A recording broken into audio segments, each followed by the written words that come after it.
আজ আমি তোমাদেরকে শেয়ার করব আমার নাইট স্কিন কেয়ার।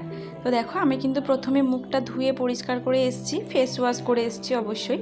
তারপর আমি কিন্তু অ্যাপ্লাই করে নিয়েছি মুখে গুড ভাইবসের ডিটান গ্লো পাউডার। ফেস প্যাকটা লাগানোর 10 মিনিট পর কিন্তু আমি মুখটা ধুয়ে ফেলবো, 10 মিনিট মতো আমি রাখবো। আর সঙ্গে মেয়েকেও একটু লাগিয়ে দিলাম।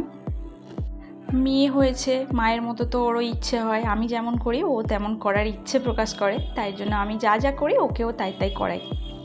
যাই হোক, 10 মিনিট পর কিন্তু মুখটা পরিষ্কার করে ধুয়ে এসে এদিকে একটু আইস ওয়াটারে মুখ চুবিয়ে নিলাম। আইস ওয়াটারটা স্কিনের জন্য ভীষণই ভালো হয়, আর এটা কিন্তু সপ্তাহে আমি 2 দিন করে থাকি। ফ্রিজের ঠান্ডা জল 1 বোতল ছিল, সেই 1 বোতল জল দিয়েছি, আর সঙ্গে ওই 5-6টার মতো আইস কিউব দিয়ে দিয়েছি। মুখটা চুবিয়ে চুবিয়ে ধুয়ে নিয়েছি, আর তারপরে দিকে চলে এসেছি এই যে নাইট স্কিন কেয়ার করার জন্য। প্রথমে আমি লাগিয়ে নিলাম গুড ভাইবসের টোনার, আর তারপর লাগিয়ে নিচ্ছে এদিকে গুড ভাইবসের সিরাম। আমি সব প্রোডাক্টে কিন্তু গুড ভাইবসের ইউজ করি। স্কিন টোন অনুযায়ী আমি কিন্তু সব প্রোডাক্ট ইউজ করি, আর এগুলো আমার মুখে কিন্তু খুব সুইটেবল। যাই হোক, তারপর এদিকে লাগিয়ে নিচ্ছি গুড ভাইবসের নাইট ক্রিম। সংসারকে যেমন আমি সাজিয়ে গুছিয়ে রাখি, নিজেও ইচ্ছে হয় সাজতে গুজতে, তাই এইভাবেই কিন্তু আমি স্কিন কেয়ারটা করে থাকি।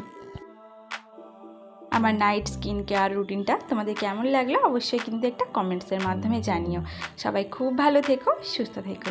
Tata and good night.